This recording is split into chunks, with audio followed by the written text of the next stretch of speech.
जब रावण ने पत्थर पर लिटाकर अपनी बहू का ही बलात्कार किया, वो श्राप जो हमेशा उसके साथ क्यों बना रहा।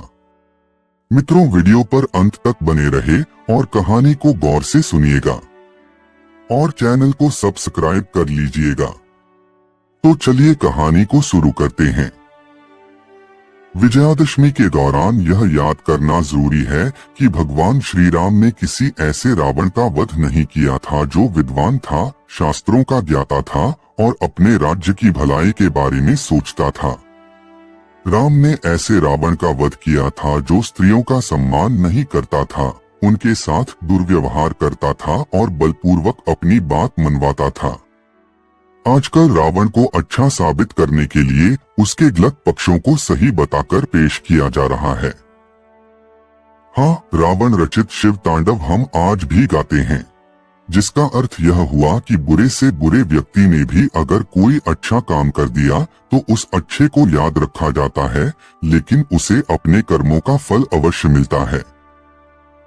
रावण के संगीत ज्ञान की प्रशंसा चल सकती है, लेकिन उसने सीता को छुआ भी नहीं वाला नैरेटिव बहुत गलत है, क्योंकि रावण का इतिहास उस प्रकार का नहीं रहा है।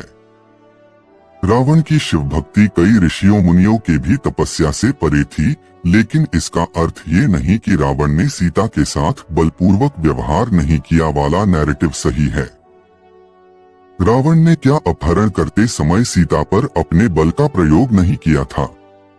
लंकापति का इतिहास वाल्मीकि रामायण के ही एक अंश से पता चलता है, जो महर्षि वाल्मीकि द्वारा रचित है और जिसे राम कथा का मूल माना जाता है। रंभा का नाम आपने सुना होगा। वह स्वर्ग की अप्सरा थी जो तमाम नृत्यों और कई कलाओं में पारंगत थी। आगे बढ़ने से पहले एक और बात बताना जरूरी है कि रावण और कुबेर भाई थे। कुबेर के पुत्र का नाम था नलकुबेर। रंभा नलकुबेर की प्रेमिका थी और इस रिश्ते से वह रावण की बहू लगती थी।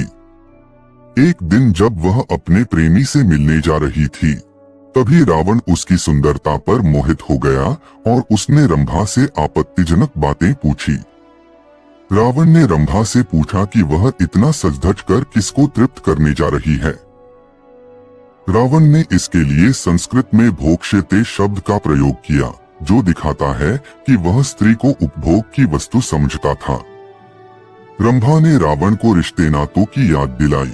रावण ने पहले तो मानने से इनकार कर दिया कि वह उसकी पुत्रवधू है, लेकिन जब रंभा ने नलकुबेर के बारे में बताया तो रावण ने फिर आनाकानी शुरू कर दी।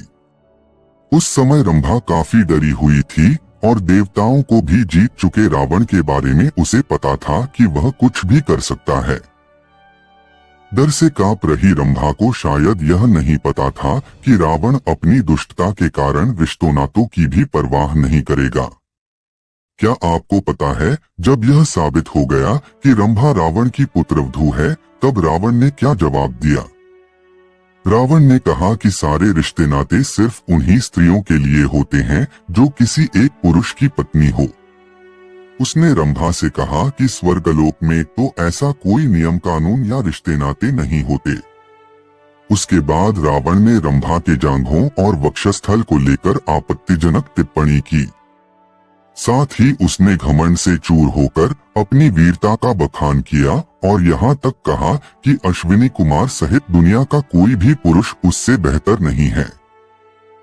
मर्यादा पुरुषोत्तम राम जहाँ शबरी के झूठे फल खाते थे, रावण किसी भी स्त्री की तरफ सही नजर से नहीं देखता था। वाल्मीकि रामायण के अनुसार रावण ने रंभा का बलात्कार किया। एवमुक्त्वा सता रक्षो निवेश्य च शिलातले काम भोगाभिसंसक्तो मैथुनायोपचक्रमे। इस श्लोक का अर्थ यह है कि राक्षसराज रावण ने रंभा को बलपूर्वक शिला पर बिठाया और फिर कामभोग में लीन होकर बलपूर्वक उसके साथ समागम किया। रंभा के पुष्पहार टूट गए, उसके द्वारा धारण किए गए आभूषण बिखर गए और व्याकुलता से वह पीड़ित हो उठी। रावण रंभा का बलात्कार करने के बाद उसे वहीं छोड़ दिया और निकल गया। महर्षि वाल्मीकि लिखते हैं कि उसकी हालत ऐसी हो गई थी जैसे किसी फूलों की लता को हवा द्वारा झकझोर दिया गया हो। उसका श्रृंगार अस्त व्यस्त हो गया था और उसका शरीर कांप रहा था। बिलखती हुई रंभा अपने प्रेमी नलकुबेर के पैरों पर गिर पड़ी थी।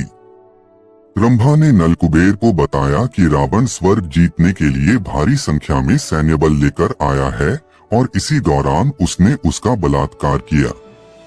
नलकुबेर महामना थे। उनमें ब्राह्मण सी धर्मशीलता और क्षेत्रीय सी वीरता थी। अपनी प्रेमिका के साथ हुए अत्याचार से क्रुद्ध होकर नलकुबेर ने उसी क्षण रावण को श्राप दिया कि आगे से उसने किसी भी स्त्री के साथ बलपूर्वक समागम करना चाहा तो उसके सिर के टुकड़े हो जाएंगे। अर्थात रावण तब तक किसी स्त्री के साथ संभोग नहीं कर सकता था जब तक वह ऐसा न चाहती हो। अब आपको जवाब मिल गया होगा कि रावण ने सीता से इतनी मिन्नतें क्यों की। उसने क्यों सीता के साथ लंका में जबरन कुछ गलत करने की कोशिश नहीं की। इस श्लोक में नलकुबेर का श्राप देखें। यदा ह्यकामा कामार्तो धर्षयिष्यति योषितम मूर्धा तो सप्तधा तस्य शक्लीभूता तदा। सीताहरण के समय भी रावण ने अपने ही मुंह से कहा था कि किस तरह से उसने इधर उधर से काफी सारी स्त्रियों का अपहरण कर उन्हें लंका में लाकर रखा है। अगर किसी के भीतर रावण के अच्छे पक्षों की चर्चा करने की ही इच्छा है तो उसकी अच्छे की चर्चा करने में कोई बुराई नहीं है, लेकिन जिस क्षेत्र में वह बुरा था, बलात्कारी था, उस मामले में उसकी बुराई में अच्छा ढूंढने वालों को कम से कम बिना तथ्यों को जाने दुष्प्रचार तो नहीं फैलाना चाहिए।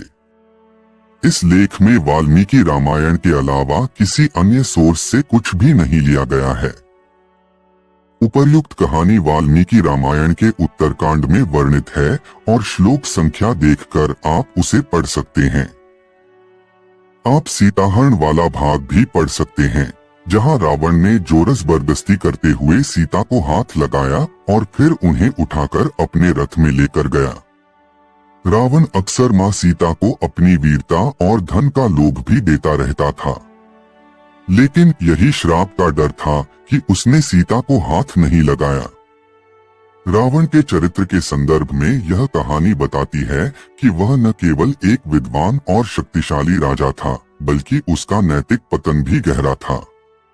वाल्मीकि रामायण के उत्तरकांड में रावण का यह पहलू सामने आता है, जिसमें रंभा के साथ उसके द्वारा किए गए अत्याचार और नलकुबेर द्वारा दिए गए श्राप का उल्लेख किया गया है।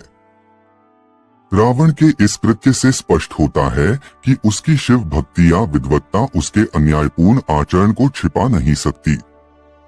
नलकुबेर द्वारा दिए गए श्राप के कारण रावण को किसी स्त्री के साथ बलपूर्वक समागम करने से पहले सोचने पर मजबूर होना पड़ा, और यही कारण था कि उसने सीता के साथ जबरदस्ती नहीं की। लेकिन इसका मतलब यह नहीं कि रावण ने सीता का सम्मान किया था। सीता का अपहरण करके वह पहले ही अपने अपराध का परिचय दे चुका था।